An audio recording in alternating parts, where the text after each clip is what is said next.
SummerSlam night 1, night 2, and then Dynamite. And I think we should preface SummerSlam with at least the Cena face promo from SmackDown. So start with that. At least just mention it because that's where it started. Okay. Make sure that's muted so I don't hear an echo. Let me make sure I got Discord on so it's not. And let me make sure my mic's on for I've been recording some other wrestling stuff. Right. Yeah, let me make sure my audio is right too. It's looking good. I don't know if. Let me just tweet that we're live.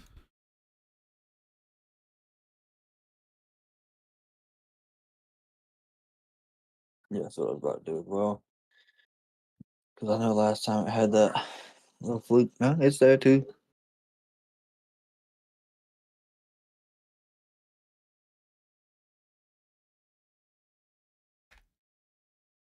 Let's get the thumbnail.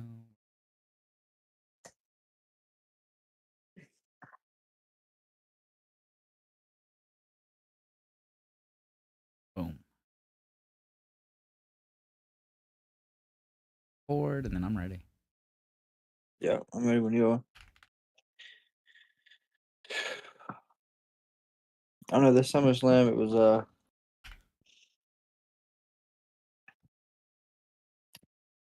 I don't know, it was a little different in my opinion.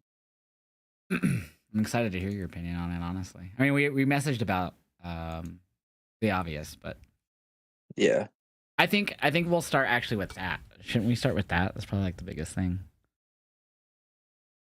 yeah, the last part. Mm-hmm. Yeah, kind of, because that's been everyone's talking point. Oh yeah, I think because we'll probably say the most about that anyways. So. What's up, everyone? What's up, Anthony? What's up, TMH? What's up, Deshaun? What's up, WWE fan? We are live. What's up, everyone? We are going to be doing our podcast here about SummerSlam and Dynamite, really. What was mainly our main talking points. We're going to try to keep this one a lot shorter than last week. We went like 2-ish hours last week. Yeah, there was a lot to talk about, especially building into SummerSlam. Yeah, and obviously this one we're going to dedicate mainly to SummerSlam. So, all right. You got your audio right? Nothing's muted. Yeah, everything's right. We're good to go. That was funny when you told me that. All right, cool. What's up, everyone? Welcome to Turnbuckle Talk with Josh and Kraken. Obviously, I am Josh, and this over here is Kraken Wrestling. Go ahead and introduce yourself, Kraken. Hey, everybody, hope y'all have had a fantastic weekend. Hope y'all enjoyed SummerSlam. I know I felt a certain way about it. I know Josh himself did. So, of course, you can let us know in the comments or the chat as well. Honestly, I felt like the SummerSlam kind of let me down. So we'll get Really? into it. Okay. Yeah. Okay. I have some things to talk about as well. I don't know if it's that heavy when it comes to at least the full show, but definitely one part of the show I'm gonna really wasn't a fan of. Well, if you want to start with the least favorite, and we can build that way. All right. So the show overall, I enjoyed both nights. It like when you combine them together, right? I do have complaints about things, but my least favorite thing about the show was the way it ended. Brock Lesnar returned to the WWE after 16-ish months. I don't know exactly the last time he appeared. Maybe SummerSlam 2023, so it might have been 2 years. Yeah, it was. I think it was against Cody. Yes. Yeah, I don't remember. I think he was advertised for the Rumble the next year, but I don't remember much if he showed up prior to that, before all this stuff went down. If you didn't know, Brock Lesnar had been gone because he was allegedly a part of the whole fiasco with Vince McMahon and Janelle Grant. If you have not read the lawsuit, you can easily find that online. It's long. It's like 70 something pages. I've read through it. I read through it when it first dropped. So I think it's been amended a few times since then. The biggest part that got amended was at one point there was a name in there, or not a name, but it was alluding to a former UFC heavyweight champion was supposedly offered Janelle Grant services via Vince McMahon and not like through, anyways, the whole trafficking part. That eventually got amended to say Brock Lesnar 44 different times in the lawsuit. Obviously, he was not part of the lawsuit. He was not actually being like sued as a part of it with WWE and Vince and John Laurinaitis. But being mentioned 44 times in that is crazy, first and foremost. And there's a lot of detail in there. If you really want to go read it, just Google up the Janelle Grant lawsuit, WWE Vince McMahon. You'll find it, no problem.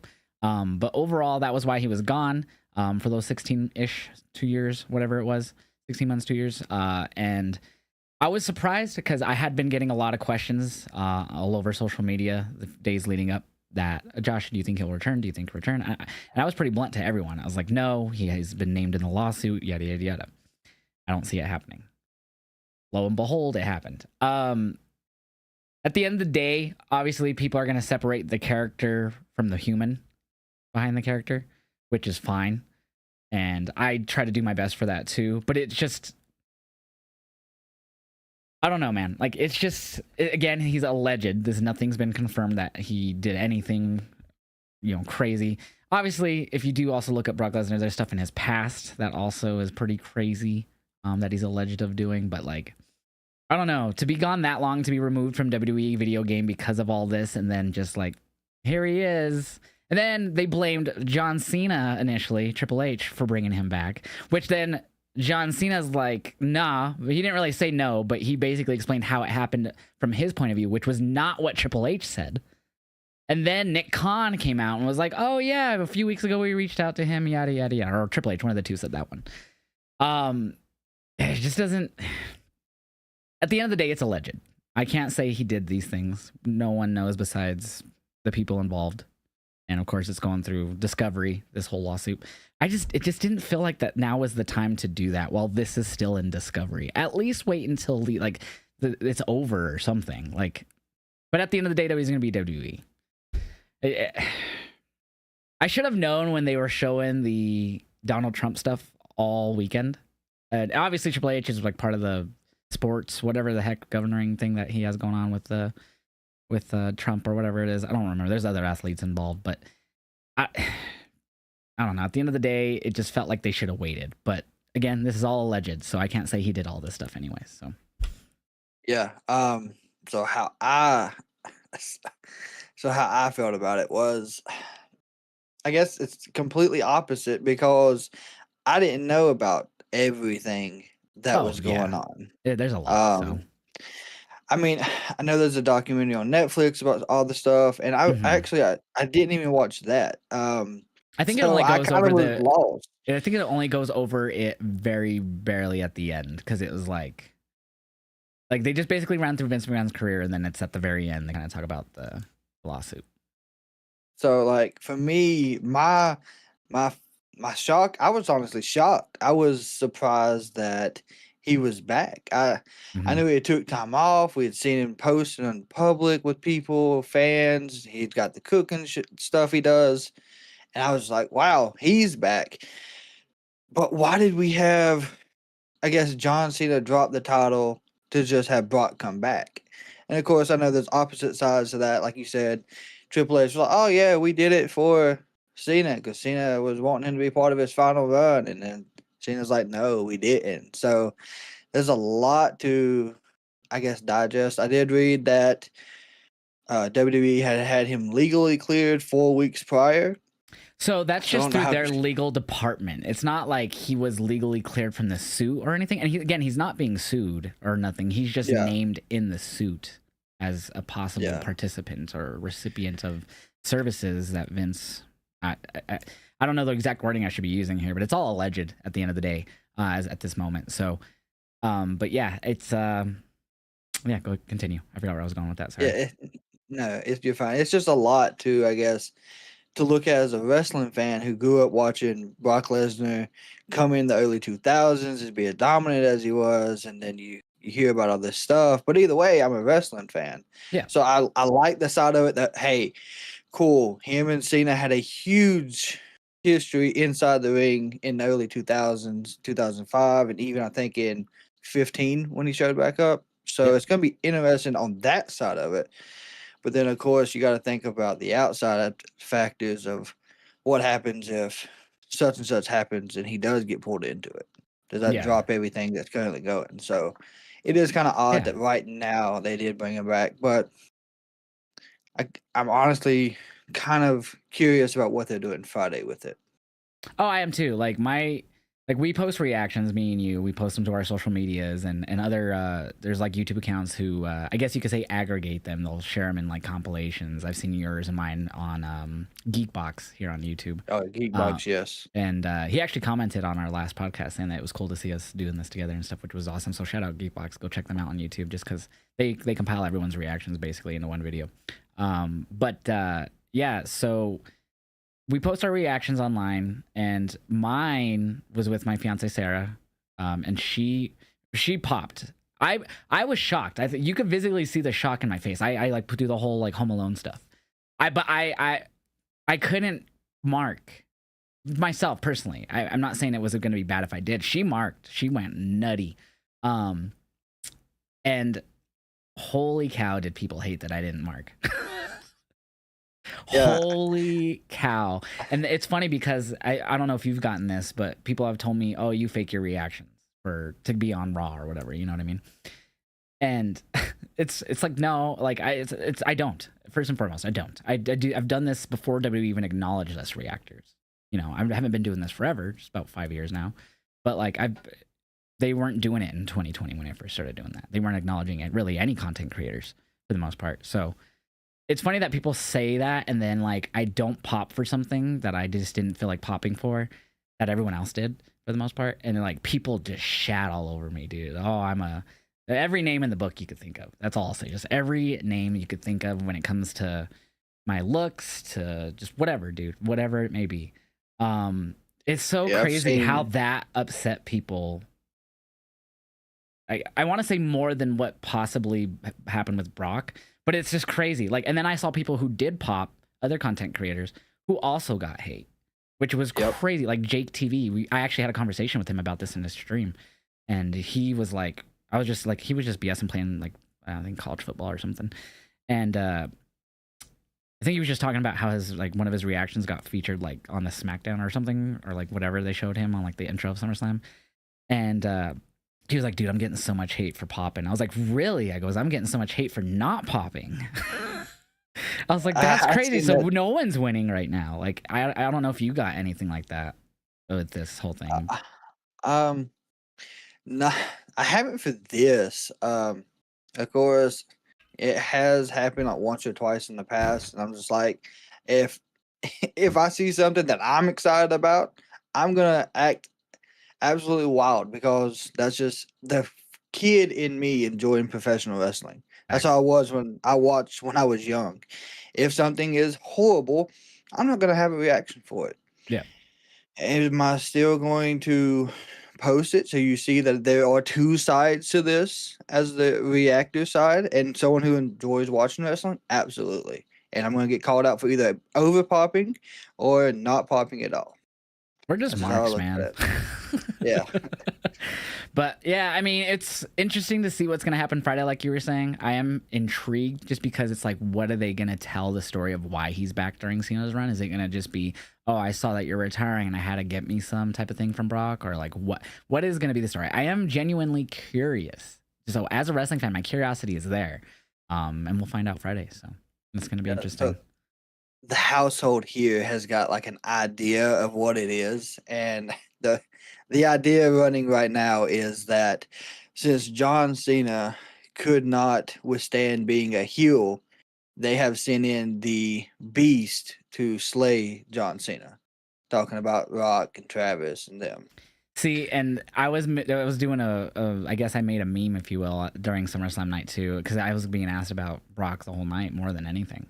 And I'd be like, I don't think that Ock will be here tonight. Like, for any of them. Because I don't know why I thought that was funny, but at the time I did. And I still think it's lame now that I think about it. But I was like, that's what I just kept saying in the stream. Like, what? I don't think that's the Ock we'll see tonight.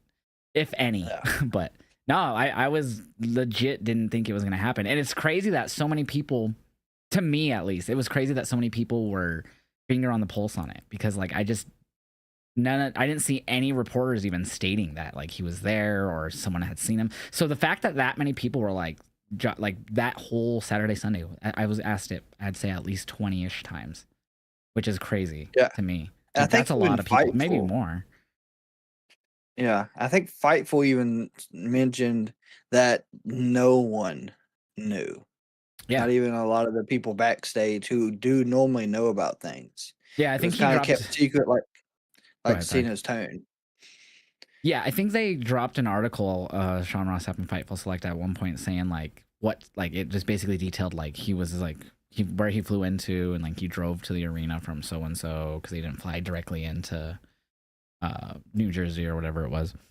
And anyways, I guess like they even had like he walked into Gorilla at X time, so it was like minutes before, you know. So it was like that's when basically everyone saw him who was in Gorilla or near Gorilla was when he walked in. So it was like just minutes before he popped out. So it was very Yeah, that was, and I'll say that was one of their best secrets they've done in a while next to the Cena turn. Like it not it coming was. out, that's crazy. It truly was, and I think it's took. I think it split the wrestling community. I Oh, really it did. do. It really did. But let's jump into the rest of SummerSlam. So let's go ahead and start with night 2. I want to talk about that main event because that was John Cena's, in my opinion, best match during this retirement run. I really fucking loved that match. That match is what I wanted their Mania match to be, but I'm glad we got it, even if it was at SummerSlam, because that Mania match sucked. Like I hated Yeah, that match so much personally. So this match though was incredible. No run-ins. Obviously it was a street fight. So a lot of us, and I thought there would be something during the match, but this match being a street fight was insane. One spot, and this is just like a funny like just cool like spot when they went back up to the stage when they were fighting through the crowd, and then they came up through the Cody Vader. yes. And he had Cody on his shoulders. I thought they were just gonna come up like just brawling or something at the same time. You would just see him in the light. But that was a fucking great shot of John like smirking with Cody on his fucking shoulders. It was like a villain coming up with like a dead Yeah. superhero. It was so good.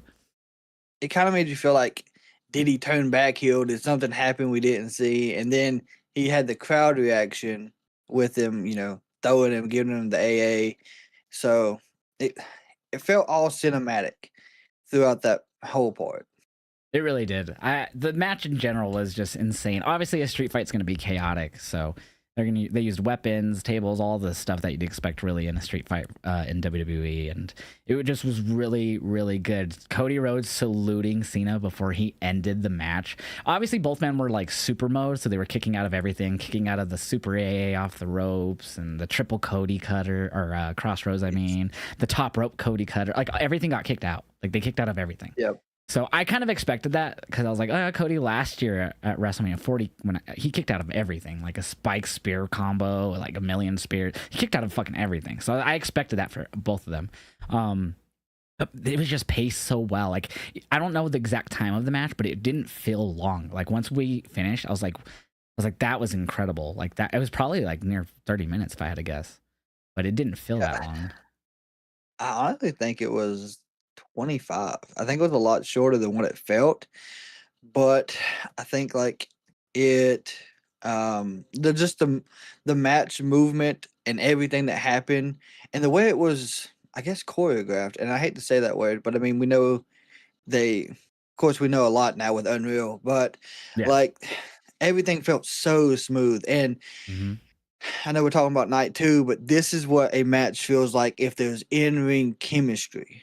Yes. And that That's 100% agree. and the main event of night 1 kind of shows also when there's not in-ring chemistry. But Mm, that's that's that's honestly how I felt night 2. The ending was fantastic. Like the yeah. Oh, salute, 100%.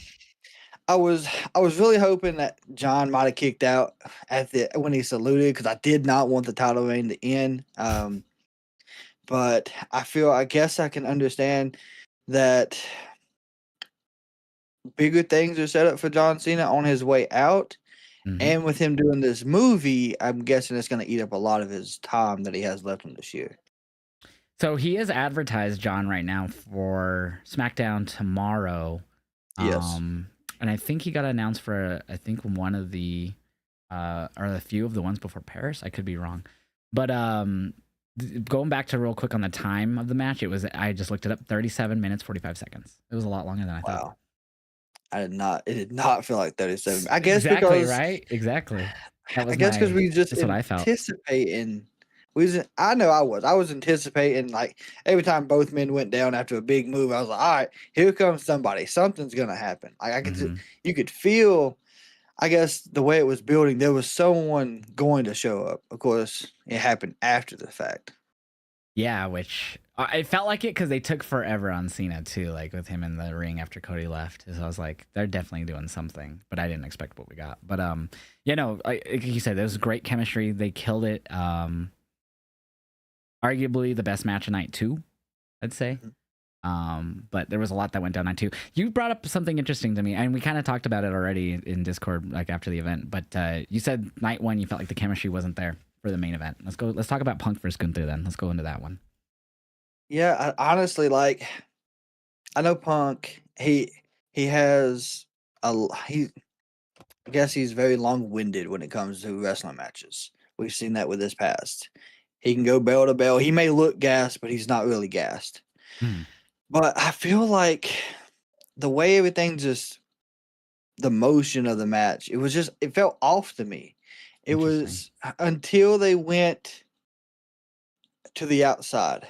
And then of course he was wounded. Gunther was in a state he had never been in. And that kind of gave Punk the open door to speed things up. And that's when you see that Punk does have that ability to go the long distance. Because I know there's people that talk about Punk not being able to. So to me, though, the whole first of the match, I was just like, what is going on?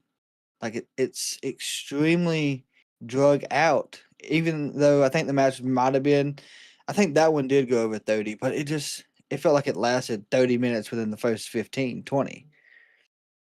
I totally understand that. Like, it was a slower paced match. And the way I looked at it is I feel like that's Gunther's kind of style in a way. And Punk, he has such a broad range when it comes to entering. Like he can hit top rope stuff. He's a grappler, you know. He does it all. He's a striker. He brawls. He could do really almost anything. Mimic styles in pro wrestling. I so earlier you said that the chemistry you don't think it was there for the match. I don't. I think it's because of not just, but yeah, the chemistry. I did not feel like it felt like you could tell they were polar opposites in their fighting style, and it just didn't mesh well. See, That's how and I I felt I about it. didn't feel that way. I actually it was slower paced, and I just kind of attribute it. I might have to go back and watch it again, but I have to attribute that just, or I feel like I attribute that just to the fact that that's Gunther's style is like, and that's kind of like a WWE thing too. I feel like they like to start off certain style of wrestlers with like a slower pace, a lot of chain wrestling, rest hold type of thing that you don't Yes. see in. I mean, I wouldn't say. I'd say TNA has it, but AEW definitely doesn't do that as often Mm-mm. amongst other probably indie companies. But I feel like it's more rare to see that when it comes to outside WWE. So I'm so used to it when I'm watching WWE because it happens on TV all the time for the TV matches, especially if you watch on Netflix. That's all they do during the commercials. Um, so I actually really enjoyed this match, and I do agree. Like that was probably like the last 10 minutes or maybe 8 minutes when he was bleeding and he Yep. was all frantic, and Gunther seemed like he didn't know what to do. And that was awesome. That was cool to see. Like you said, it was part of the deep water he's never been in before or something. Like it never happened to him in a match like that. And you could tell he was like just going for broke at that point. I really liked this match. I really thought it was good. Was it the match of the night for night one? No, definitely not. But I didn't. I don't know. I thought the chemistry was there. I just think it was the type of story they were trying to tell in the ring. Is the way I looked Yeah, at and it. I mean, the fast pace. I mean, the fast pace doesn't really, I guess, wouldn't have changed it either. It's just, I don't Maybe. know. It felt so off to me, and maybe I could go back and watch it now and maybe feel different about it because the way Punk built it up was, I was expecting him to come out swinging because Gunther is the best in the world because he has that title. So I've got to show That's I fair. can beat the best in the world, and I'm going to beat him. And of course, now we know Gunther has broke his, I think it's his nose, or maybe it's Something wrong with his his nose. Yeah. something rose, yeah. And so now he's going to be out. But when he comes back, is he going to use the crutch that I had the champ beat? Well, I had Punk beat. Punk's not the champ, but I had you beat. if it wasn't for my nose. It You could only beat be. me because I was weakened. That's And then that's a gonna possibility. be, Punk will have that crack that I gotta prove that I'm still the best in the world. Gotta make sure I can do it without him being at his weakest. That's true.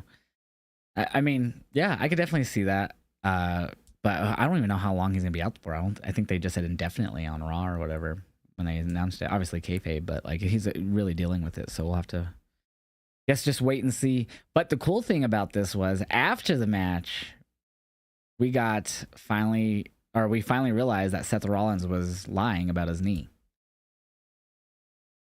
Yeah, that. The cash-in was awesome. I lost my shit for the cash-in. Yeah, it was fantastic. I mean, he came out, he's got Paul with him, he's on the crutches, and he turns around, leaving, and drops him, and I'm just like, oh, this is perfect. This is, and then it reminded me of the Kevin Nash thing when he showed up Oh, in in the the cast wheelchair. in the wheelchair. Yes, and then of course you can also think of the Randy Orton when he was thinking he was injured against, I think that was Brian Gosh, I don't even remember at one that one, point. honestly. But yeah, it was. I think it was greatly done. And then hearing his backstory about how only him, I think, and like his daughter and her teacher knew about it. Oh That was awesome as yeah, that well was too. funny. And then of course Becky, there was like a video they posted like the WWE social media or Becky social media of her like, the man, did you get fooled by her posts or something like that? She's all talking in third person about because she posted like videos of like Seth and their daughter, like he's on crutches, they're like walking and all kinds of other stuff of him on crutches. I thought that was funny too to see Becky like hamming that up. But yeah, the story of him telling his daughter and like you have to, it's you can't tell anyone, and then the first thing he does is tell her preschool teacher. That's funny as fuck. But Yeah, no, yeah, I love the way it was done. I loved it. I figured it was at first it kind of got me because I was like so hyped up that it was gonna happen, and then he turned around and I was like, no, he's just teasing. Like I'm coming for you now that you have it. Then he dropped it. I was like, ah! I just popped. So I was like screaming bloody murder. Like I was so excited. Just because I don't know, I figured that was the route they're gonna go. A lot of people didn't seem to like it in my chat too. They did not like that Punk had like a 5-minute reign, which was hilarious. yeah. I've seen a lot of people that, and so I think it's more or less the fact that Punk left the company 10, 11 years ago now because he got done wrong in his eyes. Of course, we all remember the pipe bomb, and now they did this to Punk. They gave him the title. I think he had it longer than Drew. I don't know if there's an actual He time didn't. He didn't. stamp He on was it. like 32 Uh, seconds less. And so people have been saying so on like Twitter, it's like 32 or 36 seconds or something. But everyone's like saying that Drew should have a shirt that says I lasted 36 seconds longer than CM Punk. yeah, and Or so whatever the people are time upset is. about that. But like, in my opinion, I think Punk's now at a state that he's okay with it. I don't think it's like we're gonna see the I don't aftermath, think of that was course. his biggest gripe back in the day, but yeah, it did bother him that he was like passed over for main events back in the day. I think his biggest gripe back then was that he was dealing with some injuries that the doctor wasn't treating properly. Yeah, The that WWE doc. too. I think that was his biggest But concern. I think the cash in was done perfectly. Is the vision, because I think that's what they're gonna go Mm. by. Yeah, Is they it said it on going to Monday. be? Is it going to work for long? I think it will. I think this goes for a while. I think it has to go until after next year's Mania at the least. But I think it lasts longer than that. I'll be shocked if it's like less than a year or like just a year. I'll be shocked. I mean, look at Yeah, the Judgment Day. They're people. like going on 3.5 years right now. Yeah, people complain about the bloodline. I think this vision, if it adds one more solid wrestler to it, it's gonna be probably unstoppable. Oh, and by the way, that Gunther Punk was 30 minutes 20 seconds, so it was pretty long too. Yeah. All right, let's go into what could have been a main event. Night 1 Bloodline main event: Jey Uso, Roman Reigns versus Braun and Bronson, the Braun and Braun connection, if you will. This was a damn good match. I actually have this up there for one of the best matches of night 1. I just thought it was done really well. I do, and we talked about this last week, and I remember you thought, and we said it like when we gave our predictions. I was like, it's gonna be Rowan and Jay. It's just they're gonna go with their top guys. I just knew it, and they did. You obviously wanted Braun and Bronson to get the win. You felt like they needed it or deserved it at I this did. point. How did you feel after they lost? The match was fantastic. I think we still put over Breaker. Um, in this match with everything he done to Roman and both Jay. And he was the main focus point throughout most of the match. I think he was in majority of the big spots. Um, so I did not like that they lost because I think that kind of it could have slowed down the momentum until we see Monday night, and of course that's absolutely not what happened, and I'm glad. But I like the fact that Roman sacrificed himself for Jay Yeah, because that shows us that Roman does now feel like Jay could possibly be the tribal chief now instead of Solo. I think that's kind of the hint there because of course that was maybe one of Paul's main points that's true. was he picked Solo. Well, he just sacrificed himself for me. He took the spear. I closed out the match because of that. That's So true. I think it ended well. I didn't think about the whole like I don't know why, but it didn't cross my mind that maybe he's gonna try to put him as the next line or just crown him head of the table or whatever, tribal chief. I don't know if they're going that route. I think he's still at the point where they're like trying to win, like because like during War Games last year, the build up to that, like Roman was still had that same like he was trying to act like the tribal chief to them, and they called him out on it. Ew. Obviously he in the match like didn't just worry about himself like he did here. He also took care of Jay here, and I think there too. I don't know if he did like a whole get. I call it the get down, Mr. President, when they like push him out of the way. Just get down, Mr. President. Yeah. So I thought that was cool that he did that. He took the spear for Jay. Obviously, again, and they're setting up Braun and Roman here. I don't know when that'll happen. I feel like it'll have to be a Mania. Like I'll be shocked if they do that like sometime before then, or just at a different event. But I don't know if they're gonna get a rematch, but I feel like they should. Just I don't know if you should do 50-50 booking, but it could just go right into singles matches with Jay and Bronson, which they've already had. But Yeah, and in my opinion, I don't think Bronson could take that loss again. I think he should. If they rematch, Bronson should win over Jay, and then I think you put him next in line to face Dom after he's done with AJ or whatever, or whoever wins coming out of there. And I don't know. I know Roman's scheduled for I think the 18th of August. Raw, yeah. Or the 25th, somewhere in there. Yeah. I think he's scheduled for all the way up to Clash, really, except for like 1 week or so. You could push Breaker and Roman at Clash, keep Roman out of the title picture at this point. And then of course I think he's supposed to go film for the Street Fighter movie. I think he's playing Akuma. Playing someone in that. And I think you could have Breaker win this match to set up the future rematch at WrestleMania, but you have to have Breaker win in a dominating fashion. Yeah, I actually agree. I think you need him to, I wouldn't say squash Roman, but at least make him almost like a solo John Cena, but not as crazy, like where he makes John look like a bitch the whole time, like Solo did. Yeah, Solo dominated, like so something like that, but not as domination, but like enough to where you're like Roman hits like all his big spots, like almost like a Brock Lesnar match, if you will, like where they just kind of like just finisher spam for a while, but it's not enough to end Braun, you know what I mean, or something, at least for like a minute or something. Yeah, easily. But yeah, I think. So at Clash, you think that's gonna happen? Yeah, I can see it happening at Clash. That'd be interesting. It's got a big enough build already. I mean, they did do John Roman the first time at like a random No Mercy, so I guess why not do Braun and Roman at a Clash in Paris? Yeah, I mean, Breaker, you got to think Roman speared Breaker through the barricade. Breaker speared Roman in half at the end of the match, and then Monday he did it again, murdered him, and then he got the 6 tsunami treatment, something like that, like 3 or 4 or something like that. Yeah, he got. I thought they were writing him off, but the fact that he's being advertised for like Raw, like in a week and a half or something, that's not. So yeah, but good match. I think it was one of the best matches of the night for sure. Of night 1, that is. Alexa Bliss and Charlotte Flair versus the Judgment Day. This is so. I'll say night 1. I got most of my predictions wrong, but night 2 I got most of them right.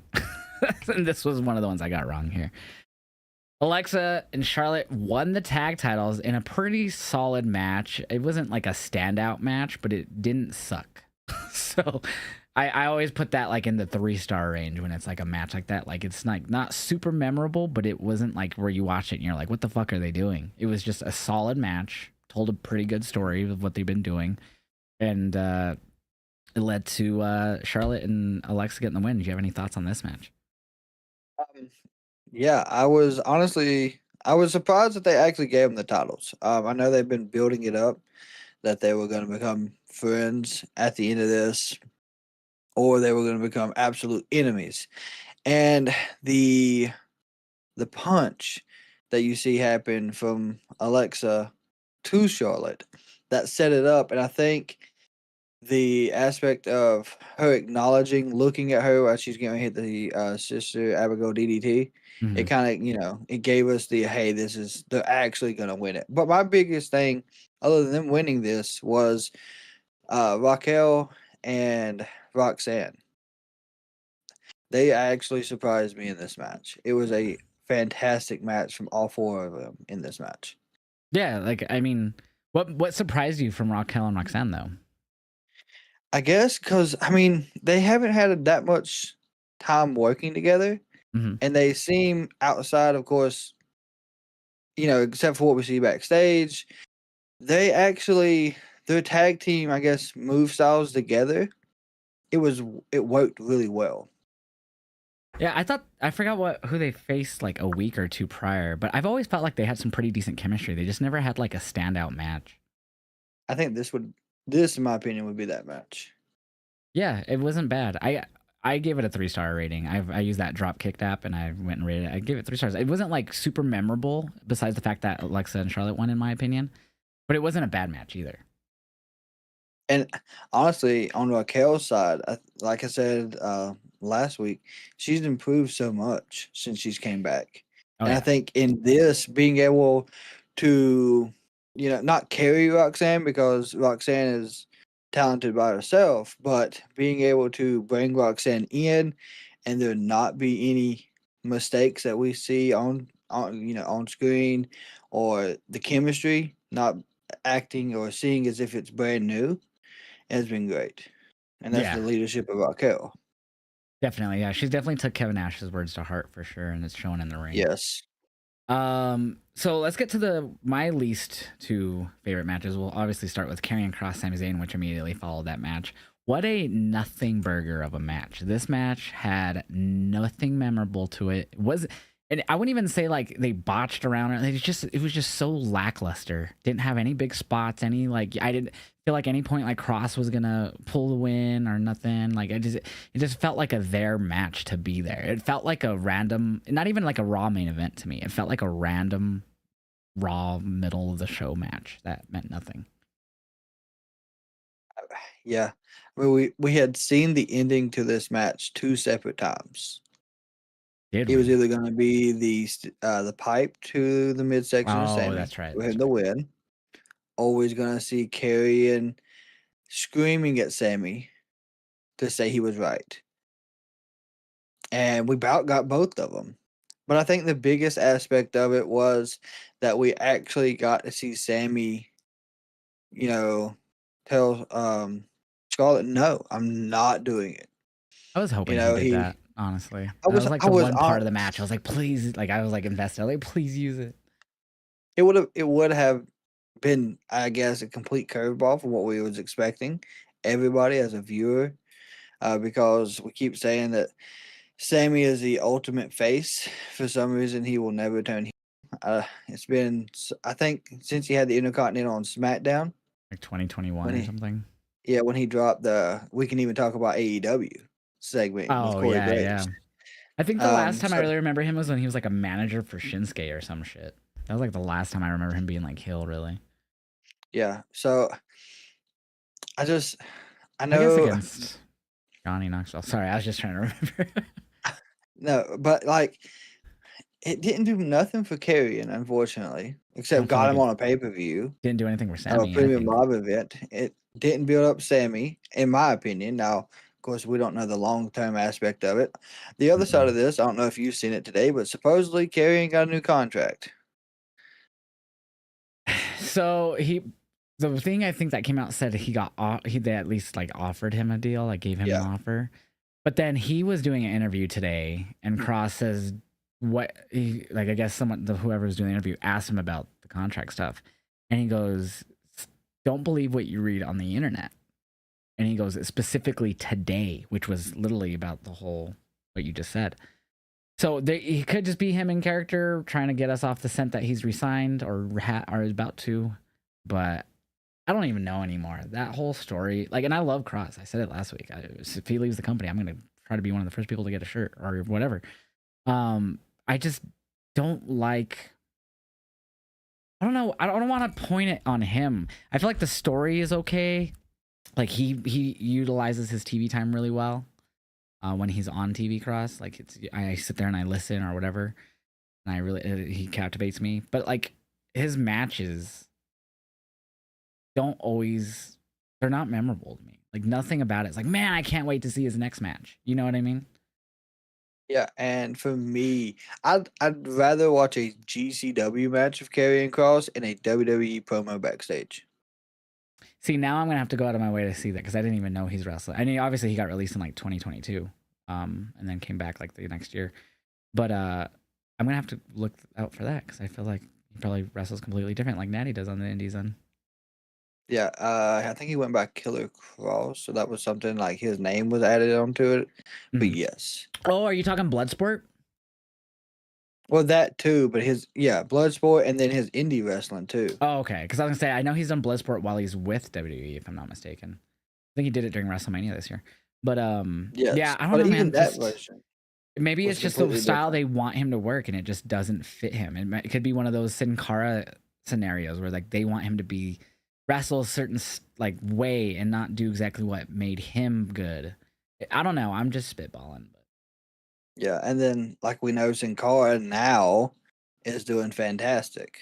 oh yeah, he looks great as Mystico. Like he doesn't seem to have any issues in the ring, and he's older now too.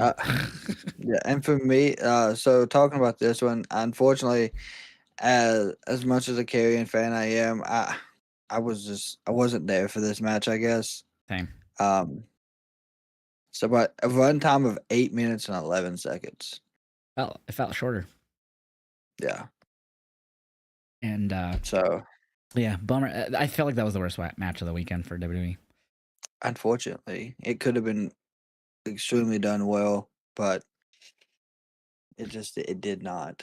So a match that I feel like people didn't have chemistry in was Jade Cargill and Tiffany Stratton, which was the following match for the women's title. It was also a short match, if I'm not mistaken. I believe that one, yes, it's even a little bit shorter, 7 minutes and 5 seconds for the women's WWE title. Chemistry just wasn't there. I don't even remember if there was like any spots where they just like seemed like timing or it was just there. Like the only reason I thought it was okay is because they surprised me with Tiffany retaining. So I was surprised Tiffany retained, even though I picked her to win. I thought they were really going to give it to Jade. But if you go back and watch that match, even though I think it was like 7 minutes, maybe 7 flat, Jade had a lot of big spots that she hit. She came straight out with a big boot or the pump kick. I think there was even a spot where she done like a big power slam on the floor. But of course, then Tiffany counters that with her swantons and all that. So I think they executed it well with the big over the top moves. Yeah, the only one I remember was when she did the like moonsault or whatever, and she kicked her in the face, and she like literally kicked her because her feet never touched the ground. That was wild. Yes, that was insane. That was insane. Um, but then what really got me was, and I think we've seen it twice now, and I guess it's just how they have it set up or however, but the pin after she hit Jaded, it bothered me. I guess but then again, that gives you the kick out on the rope as well. Oh, I forgot about that. Yeah, so it looked like she placed her foot on the rope for her. Jade put it. It wasn't like it looked like Tiffany reached. It was like she leaned it, and she never really does that with the foot. Like she does that pin style, but she like took the leg with her, and it was like, oh, well, she's gonna hit the rope then. Like, Yeah, and I mean, of course, it could have been exhaustion, tiredness, whatever. If you know these big back-to-back moves, you're constantly moving. 7 minutes is fast.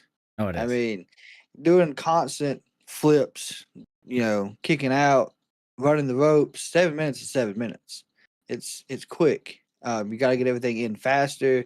You ain't got the time to have the long, I guess, windedness to do a 30-minute match. You're gonna be winded by the time 7 minutes hits. So I guess it could have been exhaustion that made it happen, but I just feel like with the big moves that we've seen, it kind of filled in the spots, I guess, for the chemistry, in my opinion. But then yet again, I didn't like the fact that they actually did have Tiffany win because what's the point in the Queen of the Ring? But yet again, Queen of the Ring and King of the Ring don't guarantee a win. Kind of like Yeah. WrestleMania, it doesn't guarantee a win either. So Yeah, you gotta give that idea to the fans that they're just because they won that tournament or like even Rumble, there doesn't guarantee that they're gonna pull it off on the stage that they get given, SummerSlam, Mania, whatever it is. And that's just a little side thing. I'm waiting for that to happen to the Women's Money in the Bank because it's never been unsuccessfully cashed in. So that's when it's always been successful. So I would just, yeah, you gotta let your audience know, like, it's not always gonna happen this way. And I felt like that was fine. I'm fine with her losing. The match was not it. And I hate that they got 7 minutes. Like you said though, they did do a lot of big spots from that 7 minutes, and overall just a forgettable match in my opinion. I can understand that. Because of course I think a lot of people felt that way. So the match after that, this one I feel went too long, but it was good. It exceeded my expectations. Last week I said, and I've said this all the time all across all my social medias, I'm not a big fan of celebrities in wrestling unless they're like really good. And Jelly did basically what I expected. He was going to be the powerhouse. He took a beating though. Like he was in Oh my there for a god. long time. This was 17 minutes. This match. I think that was like 5 minutes too long. 12 minutes would have been good. I feel like. I think you could have told the same story with Jelly getting beaten for like the first 5 minutes and then have Randy come in with that hot tag. The craziest spot was obviously Logan Paul hitting a frog splash from the corner to Jelly Roll on the commentary desk, which is obviously a far jump. But the fact that it's Jelly taking that and not like Randy, that was insane. And plus, Yeah. Logan had I forget what they're called, those glasses, the Ray-Bans that have like the camera in them. And so that was a Yep. fucking amazing shot of him doing that through that. I think they posted it to social media afterwards. It wasn't like on the feed, but yeah, props to Jelly. The man took a serious fucking beating in that match, like more than I expected. Yeah, and I think that was one of the things that I was most impressed with overall was Jelly Roll got in there and you could tell he had some training. And he took the big bumps. He was not scared. And of course, we've seen other celebrities take small bumps in the Oh yeah, past, except for Bad Bunny. Bad Bunny came in there and was like, I'll take any bump. Let's do it. yeah. And I was not expecting that out of Jelly Roll, and he surprised the hell out of me. He Uh, sold the table spot so well when they carried him, like they were carrying him to the back. I kind of figured, I was like, oh, they're gonna do the whole thing where he comes and turns around and shocks everyone that he's gonna continue the match. But he sold it well. Like I was actually sitting there like, oh, he actually might be hurt. Fuck. Well, shit. I hope he's okay. Like fuck. And then they do the whole spot, and I was like, fuck, they got me. But like he was really good. Like, and the match wasn't like it was too long. I'll still say it was too long. It didn't need to be 17 minutes, but it was entertaining. I was sports entertained. They got me on that one, and I thought that was the match I was least looking forward to was that one, and it exceeded my expectations by fucking tenfold. It was so good. yeah, and then didn't the frog splash again?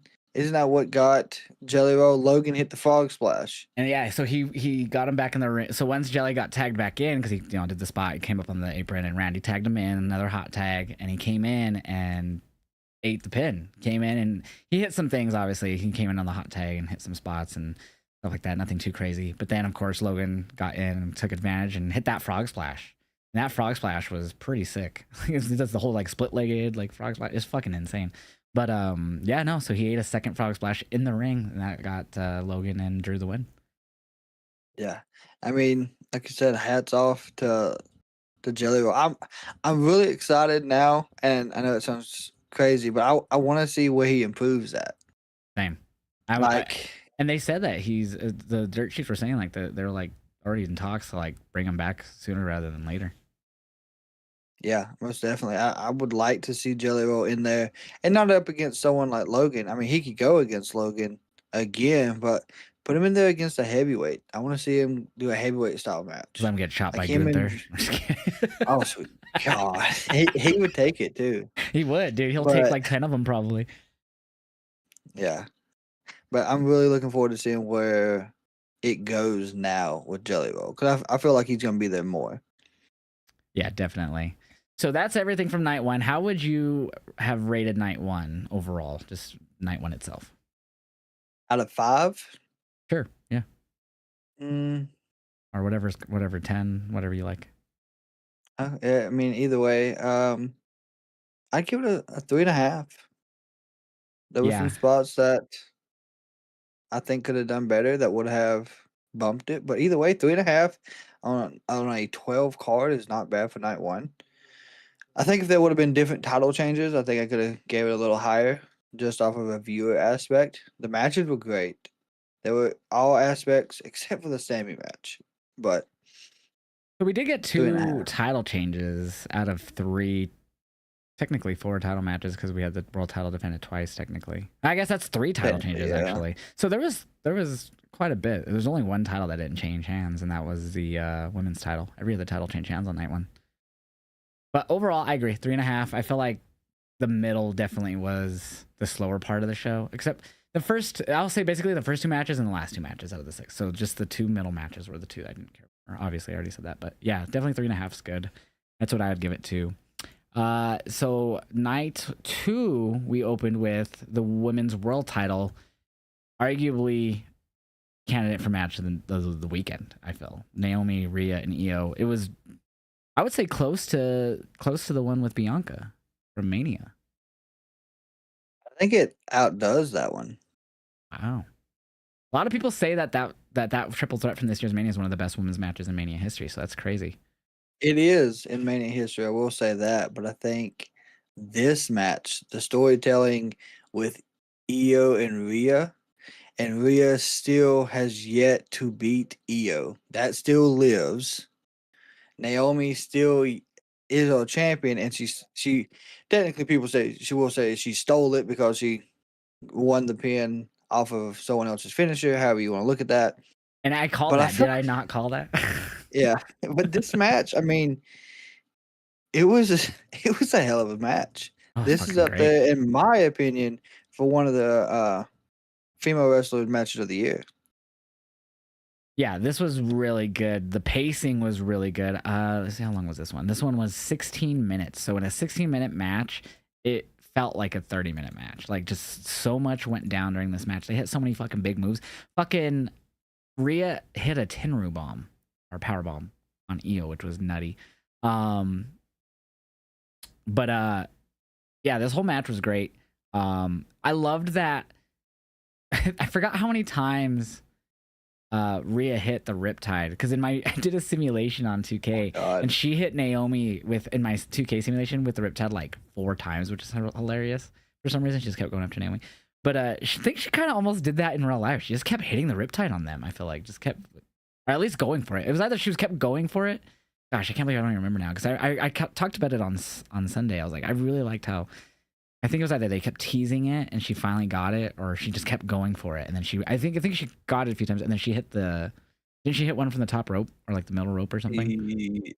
I think she did hit Io with that one. Then she went for the pin, or maybe it got reversed again. Kind of So like that it did was on the Monday Night ending. Raw. So she hit the Avalanche Riptide on Io, but Naomi broke it up and then rolled up Rhea, which I actually didn't expect her to do that. I thought she would just toss Rhea to the outside and then pin Io, but she just grabbed Rhea from the pinfall and rolled her up, which was really slick too, how like she just did it so quickly. It's kind of basically what I thought, but I thought she would just toss Rhea out. But yeah, no, this match was really good. It was super good. It was a great way to kick off night 2. The crowd fucking ate it up too. This crowd was like on fire for night 2, like just every match. But like this match really set the tone for the rest of the night. Yeah, so I was looking over my notes from it, and some of the moves that I just did not expect to see. A 619 from Io Sky.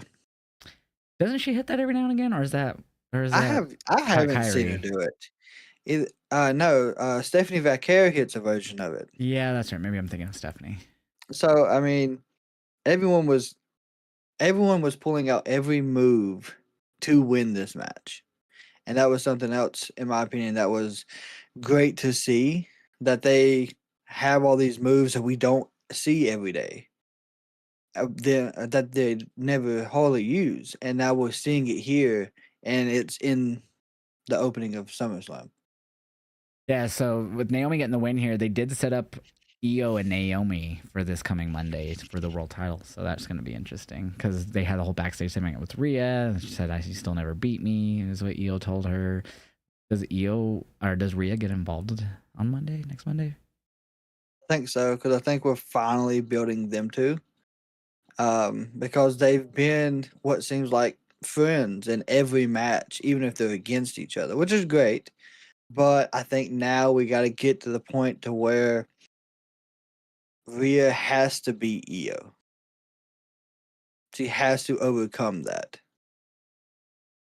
When do you think they do that one? Mania?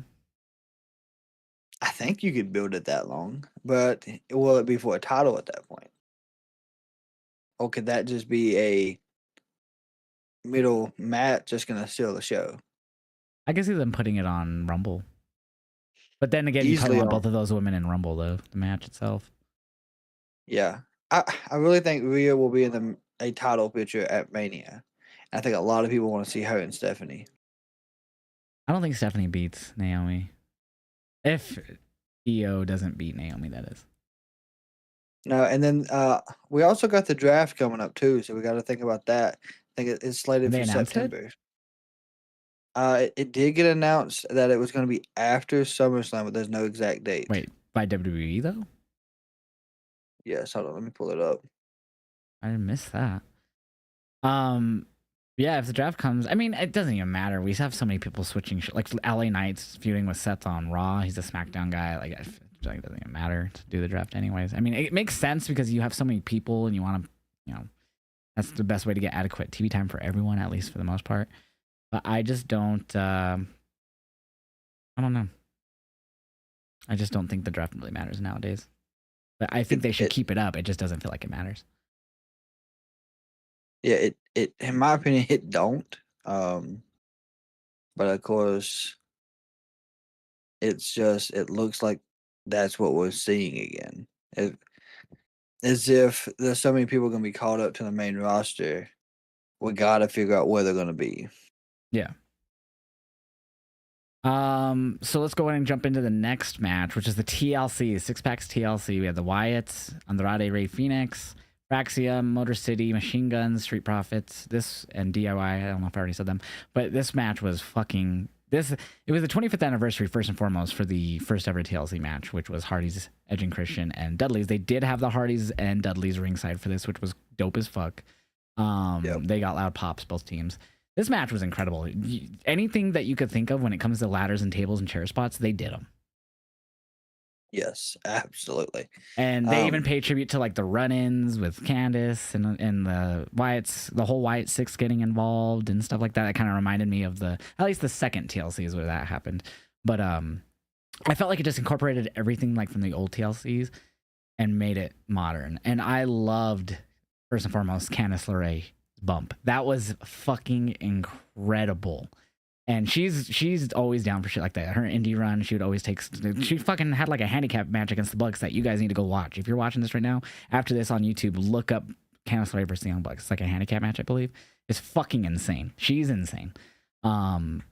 She had the viral clip with Cedric Alexander getting I forget the name of his move, but a lumbar check. It's like she gets like insane bounce on it. Like she's just a trooper for the shit she takes. And this was one of them. She fell off of like the tallest ladder they had, through another fucking ladder, which was stretched out from the ring to the fucking table. It was insane. I don't know if I know of course you mentioned the Geek Box, and I think everyone's reactions were on there for that ladder spot.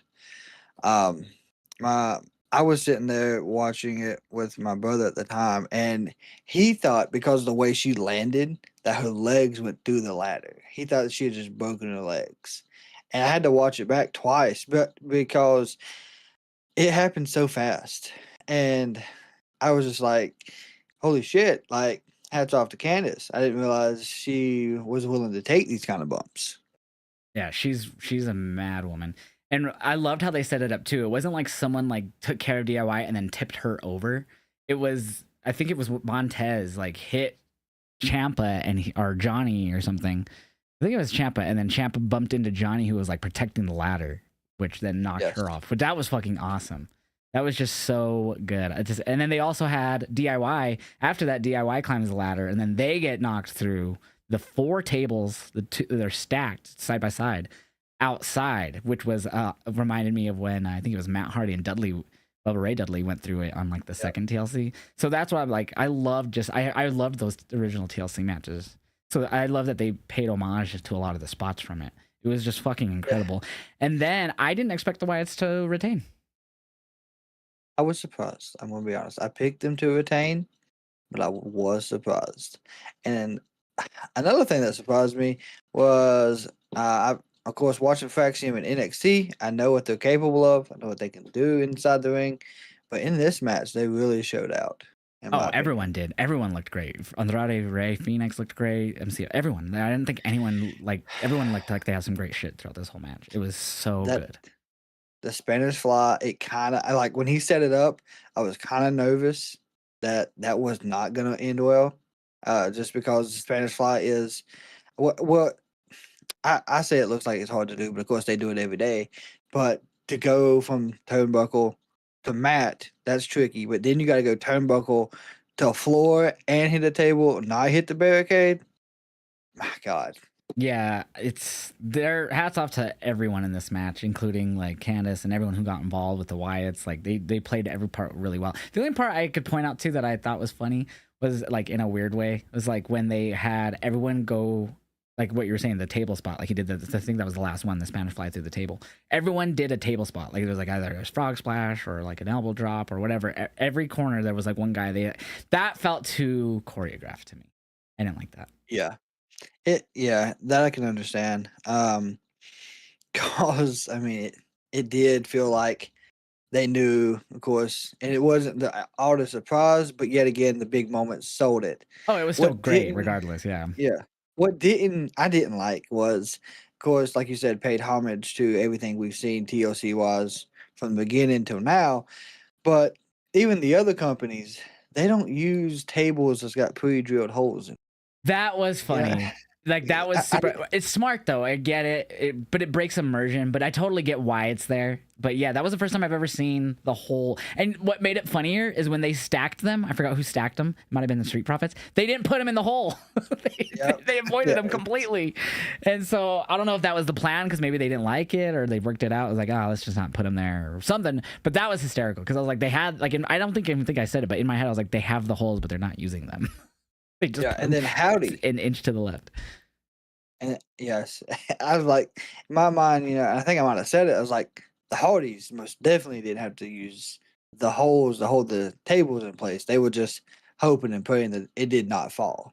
Yeah. When they went to hit other spots. But then the other thing I like to see is they included Uncle Howdy in this. He got the mandible claw on the ladder. I think he got 2 mandible claws up on the ladder, which was crazy. And then he took that Senton powerbomb. Dude, that was I can't remember exactly what it's called, but yeah, the whole match was great. Yeah, and that was the second match. Our first 2 matches were just insane to start off. Every match but one, by the way, was a non-DQ match. So like there was only one match, which is the next one. Actually, no, next one was. I'm sorry, but there was only one match. That was actually my only other complaint about the full night. I wish they would have mixed up night 2 better with night 1 because every match was no DQ except for AJ and Dom on night 2. Was it really? Yes. Yeah. So you had the opening match was a triple threat, no DQ rules in that. Then you had the TLC, and then what's next after that was Becky and Lyra, which was also a no DQ match. And then you had AJ Dom, which was the steel cage, some Jacob and Solo, no DQ. Then AJ Dom was the only one who was a normal match, and then the main event was a street fight. For night 2. Yeah, that's right. That was my only complaint. I wish they would have mixed them a little bit better. But it paid off for night 2. Night 2 was incredible. It did. Yeah, night 2 was fantastic. But So yeah, Becky Lynch and Lyra Valkyria was next for the women's IC title in a no DQ match. This was a really fun match. I just thought it got too much time. it did get a lot of time. 25 minutes on the dot. I think there was a lot of building up in this one. The storytelling, of course, I felt like it was there for this match, building up. It delivered as well. But then at the end of the match, I think when she was going to set her up to hit her with the crowbar is where I think that time got added. Maybe, yeah. It just felt really long. Like at one point I just basically was like, okay, where's Bailey? Now? Nope, now. Nope, now. Like, and it was like when I felt like it was gonna happen, it was just the match kept going. It was still a good match. I wish it was like 5 minutes shorter, 6 minutes shorter. And I like the fact that Bailey showed up. I think we talked about it last week on our predictions, was that Bailey was going to actually turn and attack Lyra. That's what I was expecting to happen. Same. Totally same. But she didn't. And then she still hits Lyra on accident and she loses. Yeah, so they teased us with it at first with didn't she like go to hit and Becky moved and then she didn't, like she stopped what she was doing? I might be mistaken on that, but yeah, so she handed her the crowbar and was like, telling her we was the first 4. We were the 4, which the 4 horsewomen. And so then she went like she was going to swing and stopped herself and then started swinging on Becky. Yeah, which led to the boot over the top of the barricade, which ended in that leg drop, which was perfect. Dude, that leg drop was so if you didn't see it and you don't know why he like said that leg drop, it was an insane fucking leg drop. It almost looked like Becky wasn't even ready for it. Like that's how insane it was. So, and the camera angle made it that much better because they didn't like show her at the top prior to her jumping. No, at all. So all we saw is like this one camera angle for like maybe 5 seconds that's following Becky. And as soon as she's at the table, boom, there's Lyra. And it looked like a car crash. It was fucking insane. Like, I think me and Sarah like jumped. We're like, oh, what the fuck just happened? Like, the camera was perfect for it, not showing Lyra. I love when they do that. They do that quite a bit in wrestling, but like that was one of the best ones I've ever seen when they did it. Yeah, and like, I forgot about that table. Like, Lyra set it up in like the first 5 minutes of the match. And I was like, oh, we're going to get a table spot. Awesome. And then we get hands zip tied and wrestling outside and oh yeah, crowbar and the leg drop. And then out of nowhere, I was like, holy shit, this is great. The zip tie was funny too. I'm sorry, I didn't mean to interrupt. Go ahead. She barely sets up. Like you could tell she was getting up off the floor to get back in the ring. And I swear she was barely on the damn table. So the zip ties were hysterical because like I could tell from the get-go they weren't tight enough. And she was, because like she would hit a move and you could tell they were like right here. And I was like, oh no, they're falling off. And so I'm just watching. I'm not even paying attention to like what move she's hitting. I'm just like, oh, are they about to fall off? Are they like, I'm just eyeballing them. And eventually you notice her hand, because even commentators like, she's free. Oh no, she's not. Because she slips her hand back into it.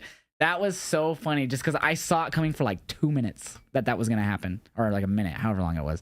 But like, I was like, I could tell. I was like, oh, those are going to fall off. Unless that's the plan. But no, I could tell it. They weren't supposed to because she kept trying to slide them back on, but she couldn't get it properly without making it look too obvious. So the spot where they came off, and I think she fixed it. If you go back and watch, she wraps her arms around Becky and she sets her up for that belly to belly slam. And when she does, it looks like, I was like, holy shit, she's free. And then it pans to the crowd or something, or it zooms in on Becky, and next thing you know, she's not. I'm like, the hell did I swear her hands were free. And it's funny because commentary called it out too. That, oh, she's free. Oh, no, she's not. Yeah. Like, what is happening here?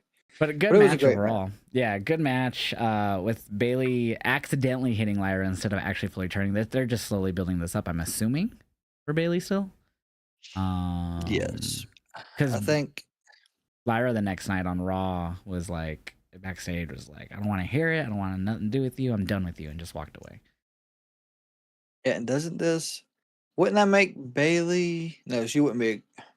Would she technically be a Grand Slam before this? If she, or does she have to win the Intercontinentals, or have they even introduced that Well, no, aspect to the yeah, that women's? would be like she's like the old version of Grand Slam because she had both women's titles and the tag titles, so she was Grand Slam. I would say still is, but like now there's a.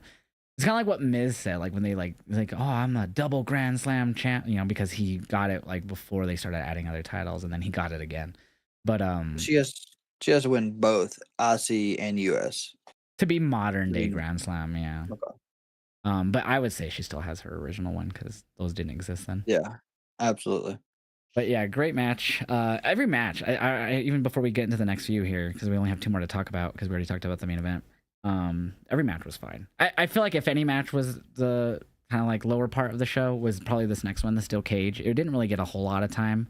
I wouldn't be surprised if Becky and Lyra just went longer than they needed it to, and that's why, because the cage match still went 12 minutes, but it felt rushed to me. Yeah, and I feel like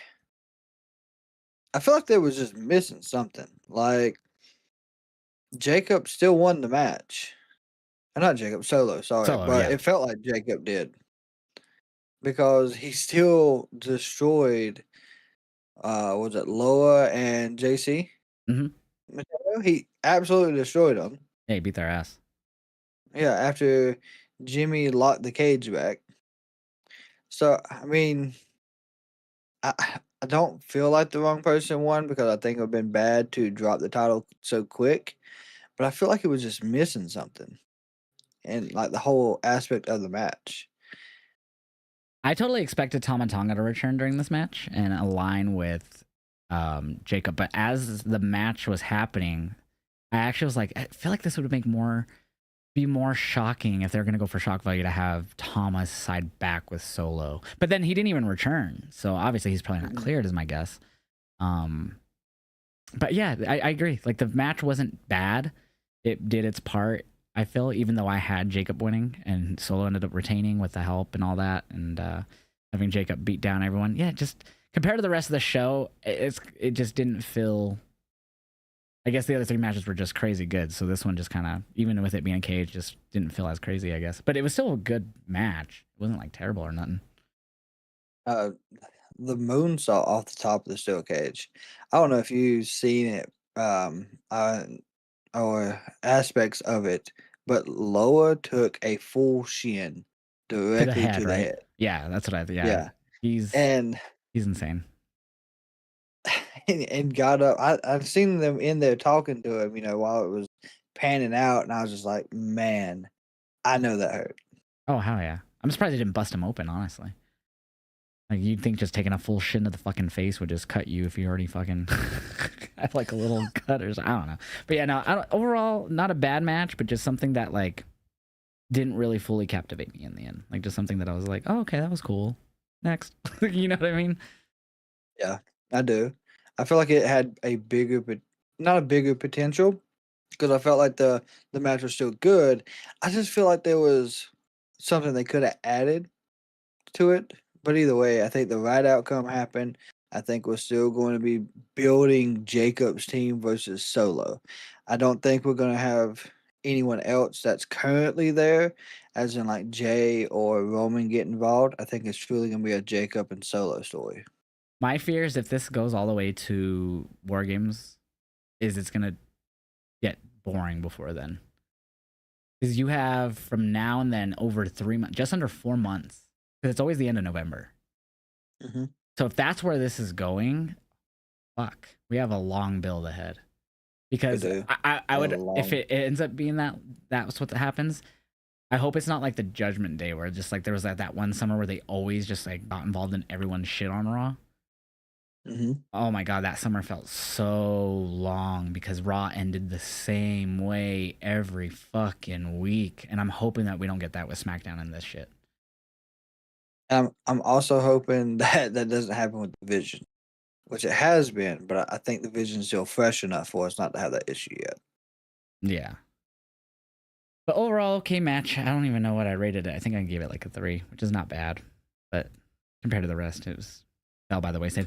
AJ and Dom. This was a fun match. They made it more. I don't know. It wasn't like you would think Dom and AJ it might be like a technical or like a good, like really good wrestling match, and it wasn't bad or nothing. It just like was. I would say it was better than the steel cage, personally. But like, I don't know. My biggest takeaway were like the way I felt after the match was like I felt like AJ tried to get in Dom's head too much more than prep for the match. Like that was like obviously Dom. They both tried to do the Eddie thing too, which was awesome. But yes, obviously he won with a loaded boot, and I don't even know if I'd call it a loaded boot because honestly, and as the former heel Josh, I feel like Dom did nothing wrong to win this match. The boot's totally legal when it's on your foot, and then he used it on his hand. What's the problem?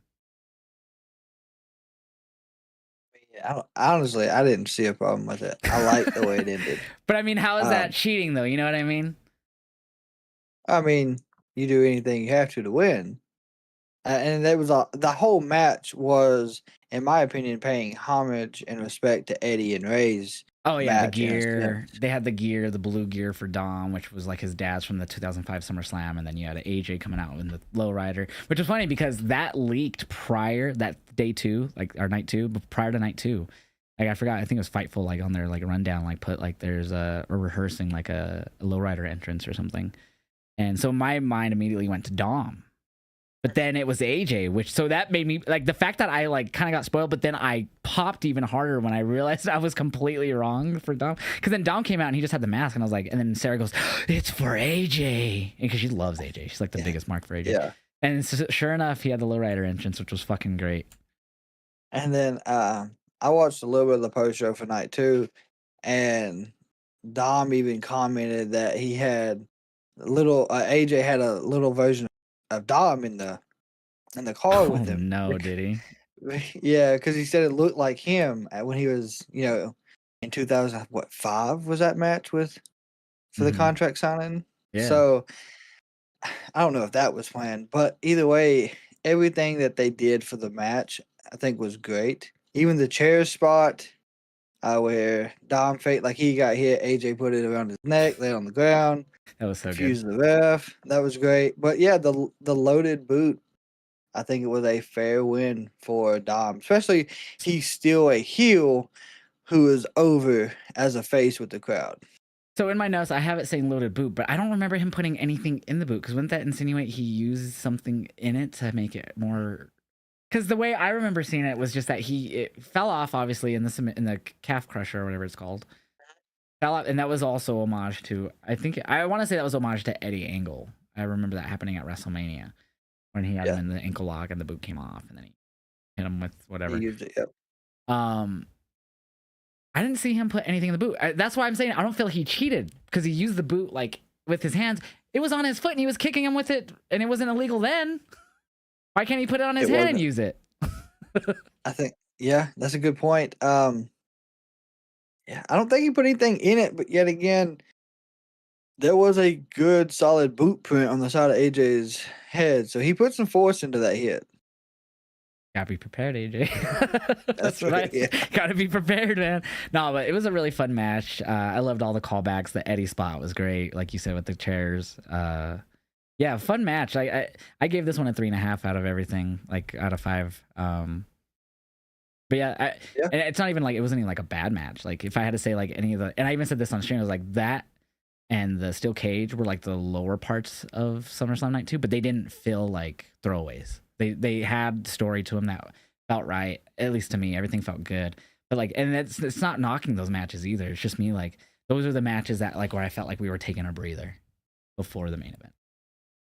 Yeah, it was most definitely the excitement was building for the main event because everyone was like, what is Cena really doing? Is he going to fool us all and be the heel, or is he going to be the face? So I truly agree that that's what these two matches were. They were good matches.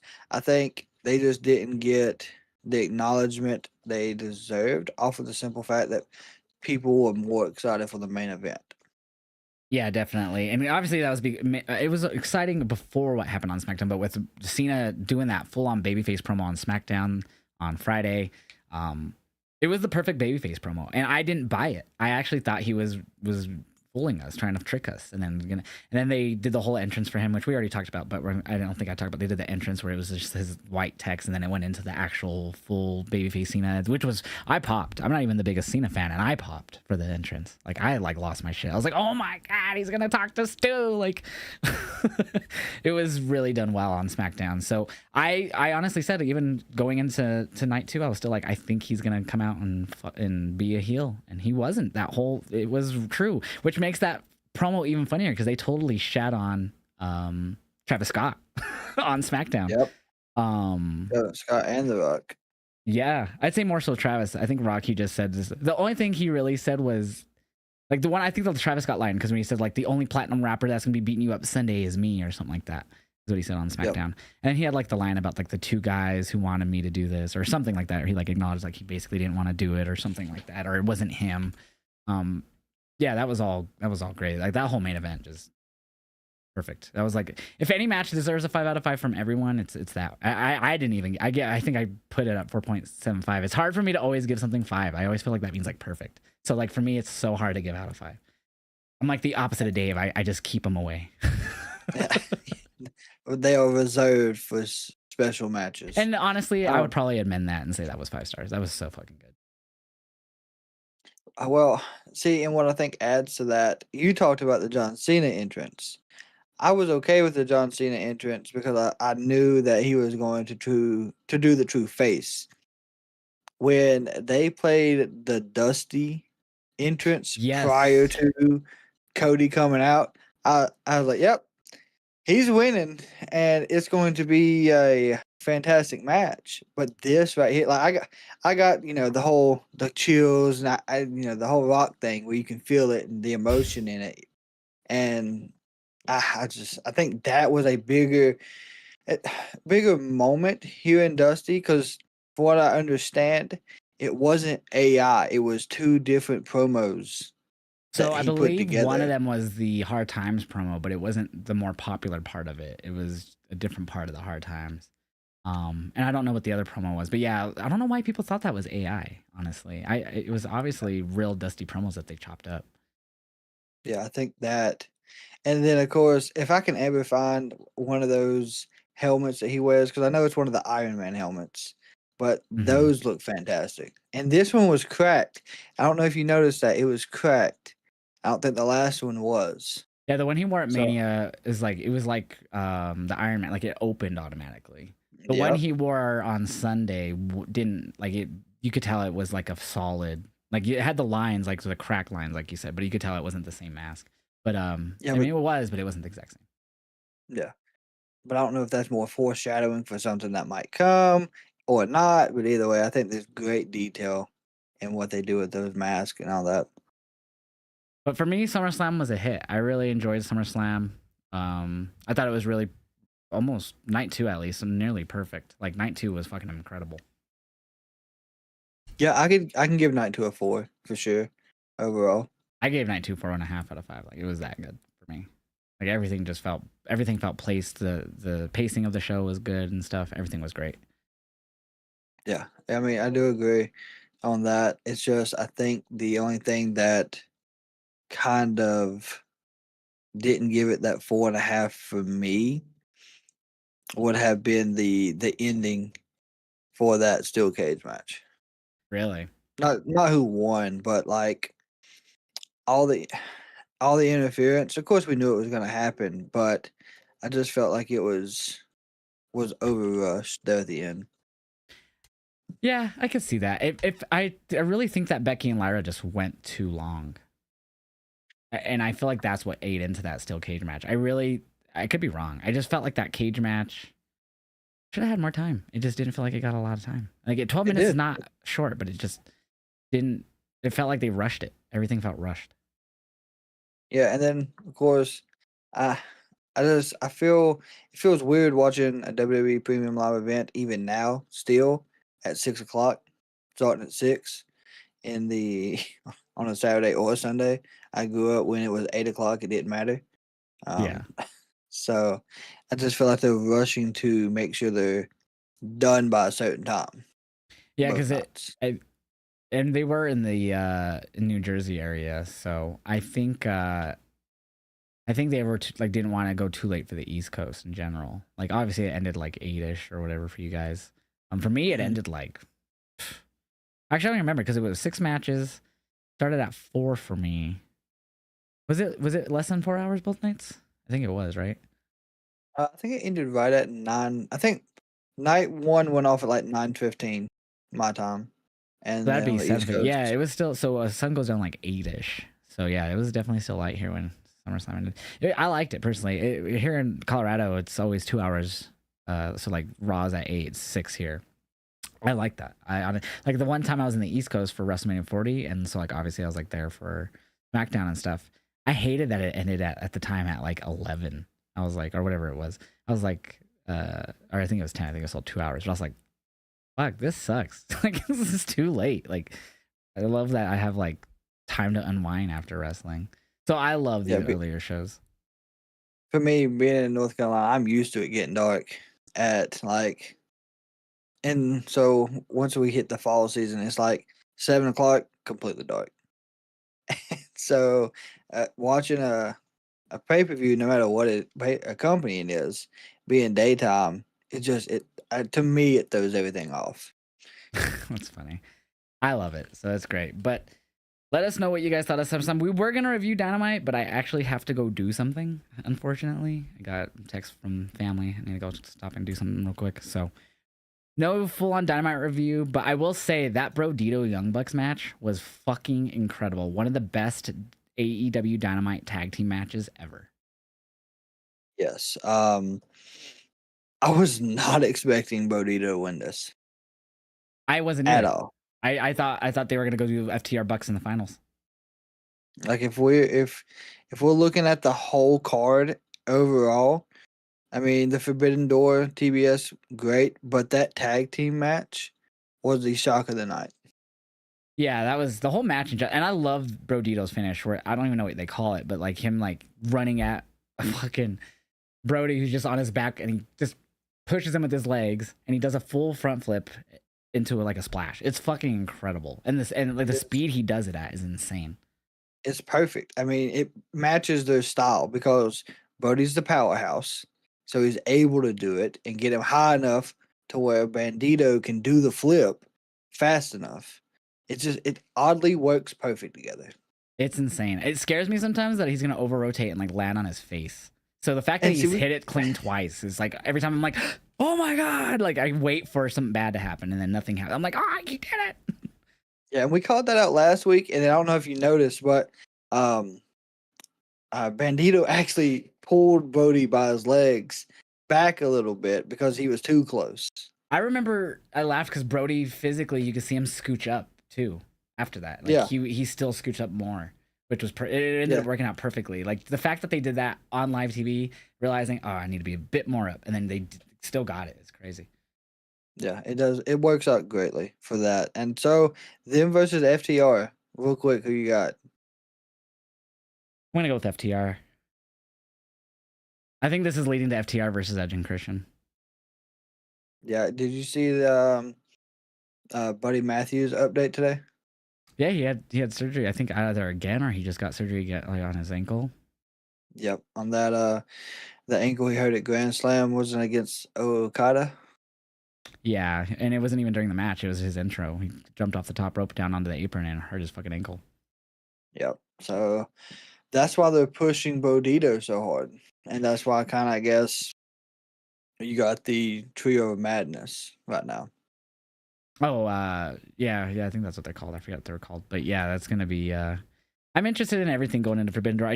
They chose the wrong time to do Forbidden Door. Stardom's having their basically their version of the G1, and then of course the G1's happening. So it's like it's not even Forbidden Door really at the moment for the most part. The Mercedes matches, but Yeah, I don't like that it's not a Forbidden Door traditional pay per view currently, but I think they can still give us some surprises. I just don't know where they're gonna fill it in yet. Let's do another casino gauntlet. Fuck it. Just kidding. Those they matches are could, fucking but fun. I love those matches. they are. It's mini Royal Rumbles, Yeah, and just with a good twist but to it, just without into over a the normal top. match. Yeah, Yeah, it's super fun. yeah. But we're gonna go ahead and wind it down here and call it. We've actually went an hour and a half on the dot, so I think that's a good time to call it there. So thank you everyone for watching. Kraken, where can everyone watch you at outside of the podcast? So of course on TikTok or Facebook, on Twitch as well, and of course on my channel here on YouTube, The Kraken Wrestling. If you want to check that out, you're more than welcome. And same for me. I'm on everything: YouTube, Twitch. If you guys didn't realize, you probably noticed if you're watching this live, I've rebranded myself. We took away Heel Josh. I'm Face, is what people are saying now. Just switched it up. I wanted a more neutral name. I'm gonna basically have the Heel Josh accounts everywhere. Just not really using it anymore. But yeah, follow me everywhere. Just look up Josh Vibes Up everywhere. That's where you'll find me. And yeah, I'll do reactions everywhere. So if you guys like this podcast, make sure you guys leave a comment, let us know what you thought of SummerSlam as well as Dynamite or whatever you want to talk about from this last week since the last time we did one. And we'll catch you guys next time.